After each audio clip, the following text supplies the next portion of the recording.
long story short on that, I was able to get the full $200,000 from my partner, and I put no money down and had him put up all the money. So what you're saying is you bought a 190 unit storage building with zero money down. Zero money. That's crazy.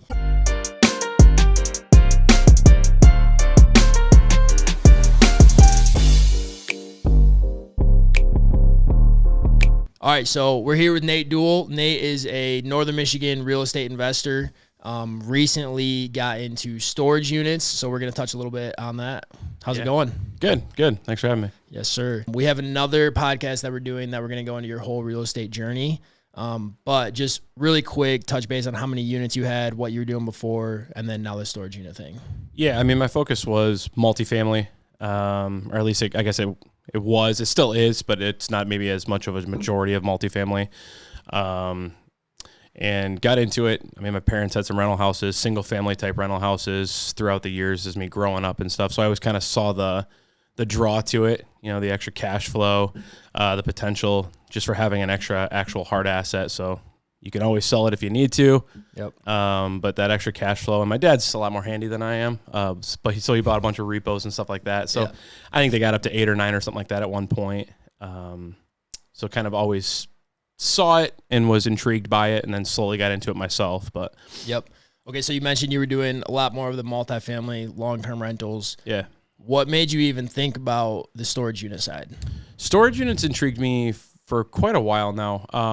My philosophy, because I know they're popping up everywhere, right? That's kind of usually like the biggest thing as well. Are you worried about how many are getting built around you? As long as there's housing, condos, apartments being built, it means there's a need for housing, there's a need for stuff, specifically condos and apartments, because they have nowhere to store the toys. The HOA doesn't let them park stuff in the yard, you name it, they need storage units. And looking into it, I mean, they're what's called sticky investors, or sticky tenants, I guess, to where the sticky tenants stay a lot longer. And so it's easier to keep them. I mean, even if you have to have a rate increase or something like that, you're talking maybe $5, $10 is a lot easier to give a rate increase than a 10% or something like that on housing, and then people move out. Yeah, right? Americans, we love our junk, our stuff. We collect 98% of all storage units are just in the United States. That's crazy. I did not know that. Yeah. That blows my mind. 98% of all storage units are in the United States. Crazy. Yeah. Okay, so you like this idea of the sticky tenants. Yeah. You wanted something to diversify, I'm assuming, your portfolio a little bit. Yeah, for sure. Where did you go next from deciding you wanted some storage units to acquiring some? So that was, I mean, I didn't have a ton of money to put down, which was kind of my thing. Was I didn't have the money to build, because, I mean, by the time you find property, buy it, build on it, you know, it's taking years of money and time, but also didn't have that type of capital to put down. So my philosophy and thought was, if I could find some storage unit owners that would be willing to sell, I can get an in or a foot in the door and then figure it out from there. I mean, I still didn't have the capital even to go buy it from someone that was willing to sell, but I still figured if I had that opportunity, I'll find a way. Yeah. So I cold called. That's awesome. I mean, I literally just, you know, the surrounding Northern Michigan area, I'd be driving down the road and I'd see one, I'd stop, I'd find the number, I'd call it right then and there and just ask to talk to the owner and see if they were interested in selling. I think that's my favorite part about this. So you knew you wanted to do something. You wanted storage units. You didn't even know how you were going to do it. Or you didn't have the funds to do it. Right. But you said, I might as well put myself in a position where I have to figure out. Yeah, I'll make it work. If I can find the opportunity, I'll somehow make it work, right? Okay, so you wanted to do it. You decided to start cold calling, driving around. What happened next? I mean, I called, I don't know, a few dozen probably within like a span of a month kind of thing. It wasn't like I just sat down and called 500 places, right? I have a sales background, so I'm used to being told no, and it's okay. You know, it's okay. It's the same answer you had before, right? If you don't ask, you don't know. So it's worth asking and getting shut down. But I figured if I could call 20, 30 places and get a maybe or yeah, let's talk, then I'm in the door. So I called, I would say probably 20 is my guess. 20 owners? 20 owners, or at least 20 facilities asking for the owner. Yep. You know, I would say probably 17 of them never called me back. 2 of them answered and said no. And the one was super cool, talked to me, actually called me back after I left him a voicemail and just wasn't interested in selling. It was a family business, he said. He's going to leave it to the kids. He's not interested in selling, but he was at least super cool to talk to and easy. So I kind of kept that relationship up. I called him, 2 months after that just to say hi, see if I could buy him coffee and kind of pick his brain on the whole business of it, how he got started, why he got started, some of the numbers, just so I can educate myself. Yeah. And again, he wasn't interested in selling even at that point, a couple months after. And probably 6 months went by, and we're pushing almost a year from like first contact with him at this point. And my wife, actually, I have to give the credit to, that's how I got him realistically. She goes, well, why don't you call? Because I pass this place like twice a day, every day on my way to work. So I'm always seeing it. I'm constantly reminded, right? So I was like, she goes, why don't you just call him? He was at least cool to talk to, right? Like, you never know. Things change. Yeah. And I'm like, yeah, you're right, right? I mean, in sales, that's exactly right. For sure. You're right. So I was like, you're right. So I call him, and same thing, but he was super easy to talk to. Yeah, let's grab lunch, call me next week kind of thing. We can grab lunch, and at least easy to talk to and open to talking, right? Not that he was willing to sell yet. It was a family business, he kept saying. 2 weeks after that call, he calls me out of the blue. So he saved my number, first off, which I wasn't really expecting. Well, it's probably because you contacted him so many times. Yeah, exactly. Yeah. And it was local, too. I made sure he knew that I was local, because what he didn't want is he didn't want it going to some big multi-million-dollar investment company who's just going to turn it and flip it, and there's no locality. Yep. So he wanted it to go to someone local, that would take the time and that lives there and like kind of invest their life into it, essentially, like he did. I mean, that's kind of how he ended up getting into retirement, essentially. Right. Or at least created a good retirement when he sold it, right? So after that, the reminder from my wife that you might as well call, right? I call, and 2 weeks after that phone call, so it would have been like probably the third or fourth phone call talking to him at that point, he calls me out of the blue. I remember this. We're like driving to church, actually, I think. He calls me and goes, hey, things changed. Willing to sell. I'm probably not going to leave it to the kids anymore, and let's sit down and talk. Let's talk negotiations. I was like, my jaw like dropped. I was like, what? It was that the point where you realized like, okay, wait, I don't even know how I'm about to do this. I don't have the money. That was for the it. flood of like, oh crap, right? Like, You're right. I actually have the opportunity. Am I going to drop the ball, right? Like, what am I going to do? I don't know. I don't know what he's talking negotiations or terms. What does that mean, right? Like, my thought was, okay, he probably is thinking land contract just by saying let's talk terms. Yep. So I was like, okay, that opens up some possibilities. But still, you usually have to have a 10, 20% down payment, right? I mean, how am I going to come up with that? Because I know it's not a cheap place. It's 7 buildings, and there's 190 units. I mean, awesome. So thanks to my wife for that reminder of just why not try again and call.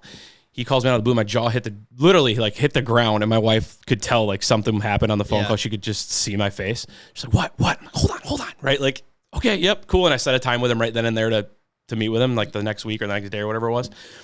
And hung up with him, and I was like, that was the storage unit. Oh, guy, like, he literally just, he's willing to sell and he's willing to talk. And I couldn't believe it. I was so psyched. I made it happen, right? But yeah, now was the time of like, how do I actually get it done? How do I get the deal done? Yep. Yeah. I think the cool part about this, and it's like we can take a few lessons away from it, but the first thing is if you want to do something, just start doing something to work your way towards that. Even if you don't know how you're actually going to do it, taking those small steps is going to put you in a position where you have to figure it out. That's real estate in general. I mean, I didn't jump into even the multifamily, investing. I didn't jump into real estate really with any knowledge, experience, or hardly even any money. Yeah. I mean, I just started reading books, listening to podcasts, and kind of educating myself. I mean, I had my parents to bounce ideas off of, but they weren't doing it big. I mean, they bought a house every couple of years. Right. It wasn't like they were doing it big time. Yep. I mean, and my brother does some too. I couldn't let my little brother, have all these units. Yeah. I have definitely a competitive edge, right? Maybe to a fault to where it's like, I got to make sure I'm not, the grass is greener, like someone else has it better than me. So I'm like keeping up in a negative aspect, but a positive aspect that I'm doing me. Yep. But I like to try to keep up. And so I mean, with the other thing with that, you have the sales background. You're comfortable talking to people, getting rejected by people. I think the other aspect of this is if you want something like that, storage units, especially 190 units in Northern Michigan or really pretty much anywhere, they don't pop up that often. Right. People don't like to sell them.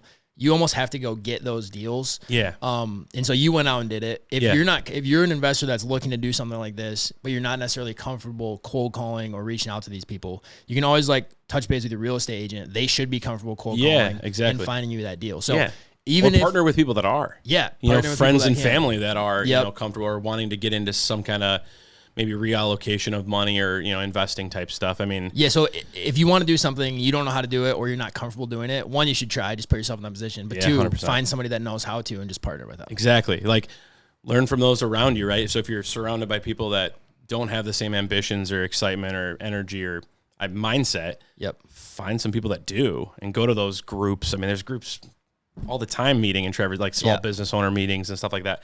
You can meet some cool people and get some new ideas and maybe partner up with some people. I mean, my philosophy on when I was calling, I guess just to give that background of what I didn't want to do was call obviously any new builds, right? New builds are usually multi-million-dollar investment groups. They just bought all that property. They just spent $2 million to build the buildings on top of the $500,000 to buy the property, whatever it is. I knew they weren't going to sell, right? Or they weren't going to sell for at least like a decent deal, because you want to find that deal. Nobody wants to pay not getting some kind of deal or discount, or at least feel like they did, right? So I didn't call like the inside Traverse City. I was kind of thinking just on the outskirts enough. With Traverse City's expansion, there's plenty of opportunity in the outside areas, kind of those more ma and pa type setups. Preferably ones without like a website or that didn't seem to have the technology there yet, right? You kind of knew that they were probably a more traditional older owner that maybe they're willing to sell or in that mindset. So that was kind of my goal of like when I was, filtering out essentially who I was going to call or when I was going to call or why. And so that's very similar to residential real estate as well. If you drive around, you're looking for a deal, you can notice when there's some deferred maintenance on a house. Maybe there's somebody who's owned it for a really long time. Tenants moved out. Nobody's taking care of it. That's an opportunity that they might just want to get out of it. 100%. So same thing with you. I mean, you're right. If somebody builds a brand new storage unit, they paid for top dollar. They're paying prices now. They're waiting 2-3 years for it to be built. They probably don't have much equity. Whereas if you look at somebody who's owned it for a long time, built it themselves, or slowly got to this point, probably owe a lot less on it. They have some equity and they can make a better deal. Yeah, exactly. Or it's just kind of time to let it go. Move on. Yeah. Okay, so you set this appointment for lunch. Yeah. Where does it go from there? So we met actually at the storage units. Because again, I didn't know the guy other than just on the phone. I'd never met him before. So we met at the storage units. And he kind of showed me around and just kind of talked kind of what his price point was he was thinking, the down payment he was thinking, and just trying to do it all basically, word of mouth, handshake stuff. And then obviously we'd get it all in writing with an attorney and stuff like that to get it finalized. But negotiations were all just by handshake and talking. And it was super nice because he was super down to earth, super easy to deal with, and flexible too, right? So he had like his preliminary thoughts and we were able to negotiate those down to get me kind of a better deal or better opportunity to be able to do it at all. So you guys went deep into terms at that first meeting? Yeah, I don't know how deep necessarily for the first one, but it was deep enough that it was like, okay, I guess I have what he's thinking.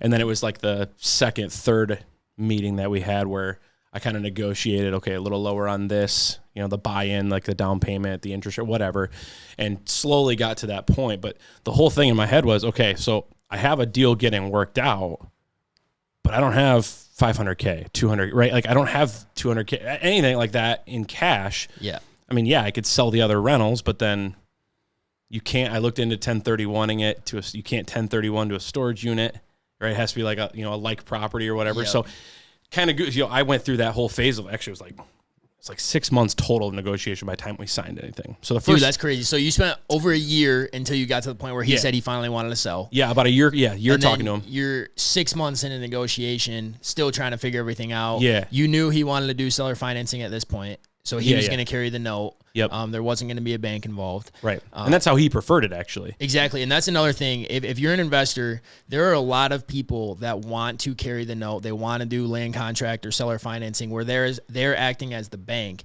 Right. The reason they can do that is because they owe very little or no money nothing on the property because they've had it for so long. So it goes back to that. But it actually pushes out their taxes, so they're not paying taxes all on 1 year on that lump sum. It spreads it out over multiple years, so they're in their lower tax bracket. I'm not an accountant, so seek legal advice. But you can always help with that. And then also, they're the ones with the interest rate, so they are making more money than the actual sale price of the property. Correct. So it's a win-win for both parties. It really is, and that was kind of my find that person, because there's people out there. It might just be hard to find them. I mean, because they're not marketing themselves necessarily that they're open and willing to sell. So you do have to do a little bit of work. To find that person, and a little bit of luck, a little bit of blessings, and my wife encouraging me. I mean, that's huge. And it's just it's the law of like numbers too and averages. It is. It's like you're going to talk to so many different people. You push through it for a year with the same goal. Something is going to work. There's going to be some sort of opportunity that comes your way. 100%. Yeah, 100%. Okay, so you're in negotiations. He wants to do seller financing. You start thinking about this down payment and the price that he wants. Where does it go from there? So I would say probably like So it was about 6 months of negotiation, but probably by like the 4th, 5th month, I was like, all right, we're going to make a deal happen. Like I had a partner by then, I had kind of figured out. But that 2-3 month area, I mean, I feel like I called everybody. I called every sibling, aunt, uncle, parent. Like I talked to business people, friends, colleagues, you know, my regular work, and just no one had that type of cash. So originally he wanted $500,000 down. It's his down payment. Yep. Okay. I was like, that's a hefty down payment, right? I don't know who has that lying around willing to be able to invest that.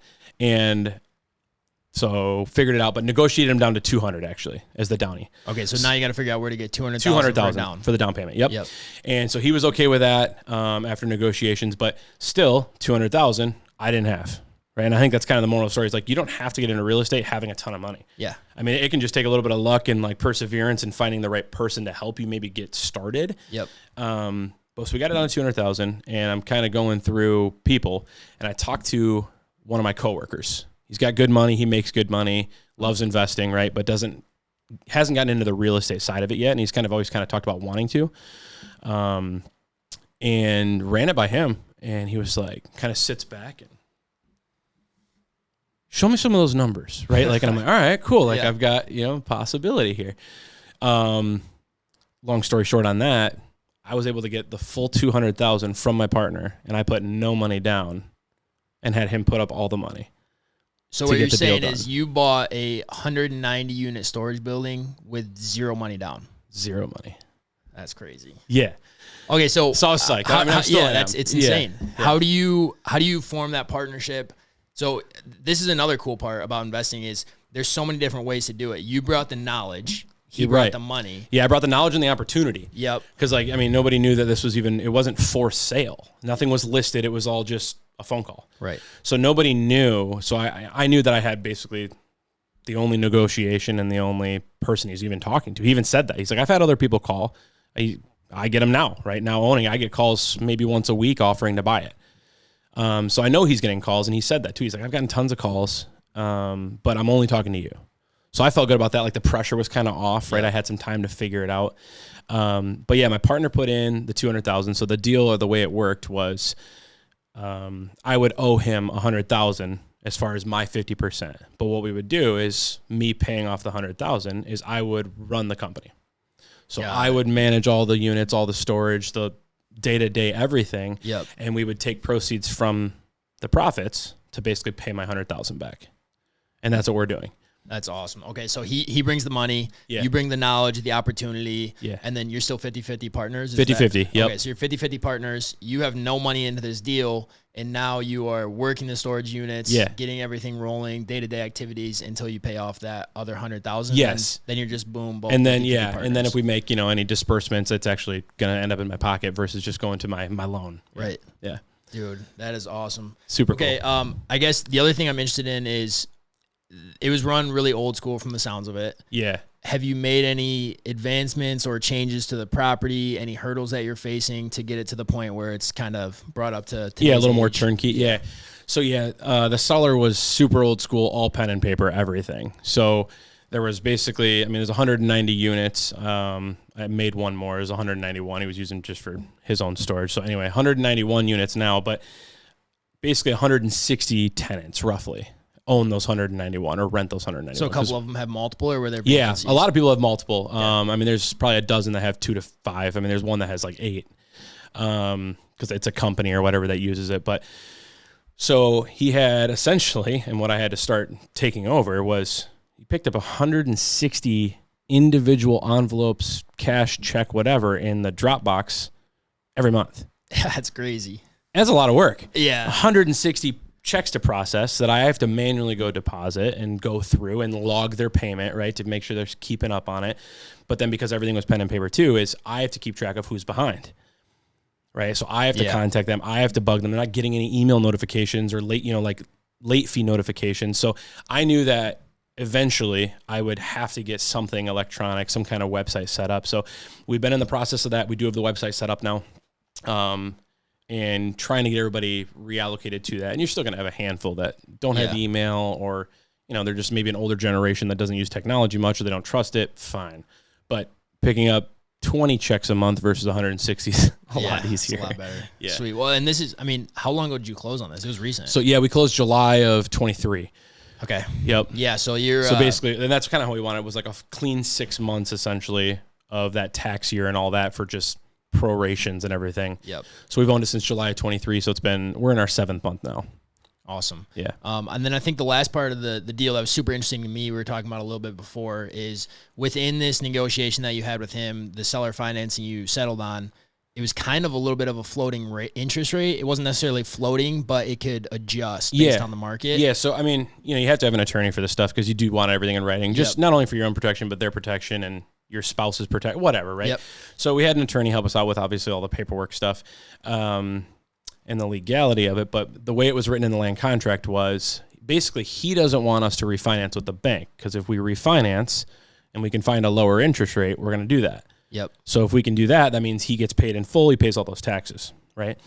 So we kind of knew that was somewhat of our advantage was that he doesn't want us to do that. So we were able to negotiate a smaller interest rate. So at that time, interest rates prime was right around 8%. And he said, okay, I'll make sure I'm at least 1% below prime. So we're like, okay, we're thinking 7. So he throws out 6. Okay. So, yeah. So we settled on 6%, which we were psyched with. So 6%, but in the contract, it's written that 6 is actually the max interest rate it can be. Lowest of 4.5, 4.75? Yeah, 4.75. 4.75, thank you. So 4.75 is the lowest it can go. So we have basically that in between that we can negotiate, and we had it in there that we can negotiate every January based on basically what Prime's doing. Yeah. Yeah. That's awesome. So did you negotiate this January? Yeah. So, I mean, literally owned it for 6 months, right? And it's January now. Yeah. But so we had a meeting with him, my partner and I had a meeting with him at his house.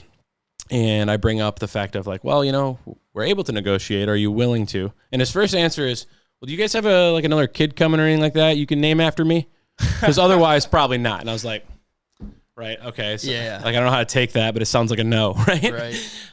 Whatever. And I was thinking like, hey, 5.5 would be sweet, right? We can lower it 0.5%. That'd be awesome. Yeah. My partner and I were talking about it on the way out, right? So trying to come up with a game plan. And I was like, the Fed's saying that interest rates are coming down this spring. So let's try to say, hey, if interest rates are coming down, we want ours to come down too, right? CDs were at like 5.5%, and now they're at like 5%. So we had kind of that proof and evidence that, hey, interest rates are coming down. We want to lower. Yep. So when we brought that up, that was his first response, was the naming the kid thing after him. And obviously he was just joking. He kind of sits back and he's talking, and he almost talks himself more into it. Because by the time he ends his little like spiel, he's like, so I think it'd work actually for both of us to probably, we can lower it. And I was like, okay. So I just jumped right. I was like, okay, so what are we willing to lower it to? Right. I wasn't going to throw out a number because that was my whole thought was I don't want to say 5.5. And he was thinking 5. Yep. Right? I'd rather him throw out the number than try to negotiate from there. He goes, well, why don't we just do the 4.75? That's the minimum on the contract. Then we don't have to touch it again. Dude, how awesome is that? Dude, I mean, my partner and I are trying not to like freak out. We're like so pumped. We're like, fist bumping under the table basically. Right. And like, holy crap. We ran those numbers. That saved us $250,000. Dude. Over the term of the contract. $250,000 we just saved lowering the interest rate. I mean, so the cool part is obviously that is a big win for you guys. But the reason that he was willing to do that is because he wants to carry this note. Again, it is beneficial to him. He gets to save on the tax liabilities, and also he's the one getting that interest rate, whereas if you refinance and go through the bank, they're getting that interest rate. Yeah, I mean, so if he doesn't need all of that money right now, it makes perfect sense for him to want to intrigue you guys to stay with him. 100%. Yeah. I mean, we bought it for 1.4 was the purchase price. With the 6% interest, we were going to end up paying him like 1.85 or something like that, right? Yep. So that's where he benefits with that interest is he's the bank. He's making actually more than the actual purchase price, but lowered it $250,000. Yep. So brought it down to, I don't remember the number exactly, but 1.65 or 1.7, whatever it was. Is that because you have a 4 or 5 year balloon or something? So it's actually like a 15 year. Oh, nice. Yeah. And we can renegotiate at that time to either just continue on or pay it off, but it's supposed to be ballooned at like that 5 year mark. Yeah. And his thing was always like for our benefit, because he's really cool. He's super easy. He's like really caring. Like he wants it to work for us. And he always said that. Which is awesome. I want it to work for you. Like if that's his baby, right? I want it to work. I don't want to just hand something off and like figure it out. Right. Yep. So he made sure to hand it off. And he's still there for phone calls. But he was always saying that, he wants it for our best interest, so we should always make principal payments to get just basically more equity, but also more principal that we own the company more. Yep. So I kind of threw that at him with that interest rate negotiation of, well, a way that we can make more principal payments, because we just started this. We don't have an extra huge net cash flow to just throw at principal. I mean, we got taxes coming up. We don't know what those are going to be because they're going to get designed or whatever with the new with us buying it. So we're kind of trying to keep a reserve, but we don't have 20, 30 grand extra to throw at principal. So I said, well, one of the best ways we can pay more at principal is if we lower that interest rate, because our payment's going to stay the same. Yep. But how much is going towards interest versus principal is going to alter greatly. Yep. And so, that would help us out a lot. And he loved that because, again, he wants us to do well. He wants it to work for us. And and he wants us to have more principal. And I was like, well, there's an easy way for us to get more principal. And we'll try to make more principal payments on top of that. But we also need a reserve. Yeah. No, that's awesome. That's another one of those times where it's just a win-win for both parties. Yeah. And it totally makes sense. Yeah.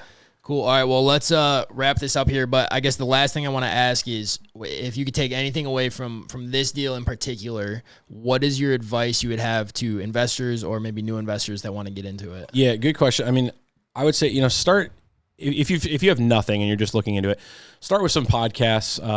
Bigger Pockets podcast is probably the largest. I mean, I don't, any real estate investor knows of them or has listened to them. That's where I started. Exactly. Yeah. I mean, so start with them for sure. They have, I don't know, at this point, thousands of videos and a website and everything. So Bigger Pockets podcast is huge. I mean, I would listen to it in the car every drive, just picking up some little tidbits and nuggets.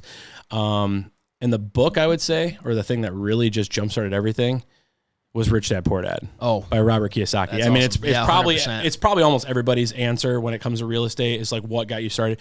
I guarantee you that's on their top 3 list. Yeah. So if you don't have it, it's on Amazon for probably $8. Right? Like Robert Kiyosaki. I don't know how to spell Kiyosaki, so don't ask me. But Rich Dad, Poor Dad. Yeah, I mean, it's cheap. It's a quick read, too. You can read it in like a day or two. Yeah. I even had my wife read it. That way she was on page with me or on board with me. Dude, I did the same thing. I read through the whole thing. Katie didn't want to read it. But then my wife didn't either. I was like, you know what? I will read it out loud to you. So we literally, over the course of, I don't know, it's a quick read. It is, a week or two. It's a good read. Yeah. I literally read it out loud to her before we went to bed every night, and we finished the book. And she honestly says that she loves that book, and it changed her mindset. Oh, yeah. It'll change your mindset. If it doesn't, I mean, it blows my mind. Well, because I knew that on the outside, if I don't have my wife supporting me, and knowing also what I'm thinking and why I'm I bought a house and sold it 9 months later, and she'd never even seen it. Yeah. It's that trust, but it helps you be on the same wavelength. But I wouldn't have had that trust unless I had her basically read that book. Yep. Because that way she knew what wavelength I was on, and that I wasn't just kind of talking crazy. Yeah. So I would say go for it, do a little learning and studying, but if you don't just jump in the water, you're never going to know. Yeah, don't get analysis paralysis. Yeah, that's what most people do is they talk about, I've been wanting to do this for forever. I've been wanting to do this for forever. Well, just do it. Yep. I didn't know what I was doing or getting into. I just figured I'm going to jump into it. I'll figure it out. I can Google anything. I can call an attorney if I have actual issue, right? Just do it. And then you'll learn from your mistakes, but you'll actually have a house or a rental house now, or you'll have stuff because you just did it. Yeah. So I would say don't have that fear in the back of your head. Just jump into it. It's worth trying it. And if you fall on your face, okay, sell the house. Yep. Right? If it's not working out and you're not good with tenants or you don't like managing them, then sell it. Get out of it. Get out of it. Whatever. You're not out much probably, if anything, with these market rates. Yeah. I mean, you might make some money. Yeah, exactly. Awesome. Cool, dude. Well, I appreciate it. This was awesome. And this is an inspiring story for sure. Yeah. No, thanks. Heck yeah.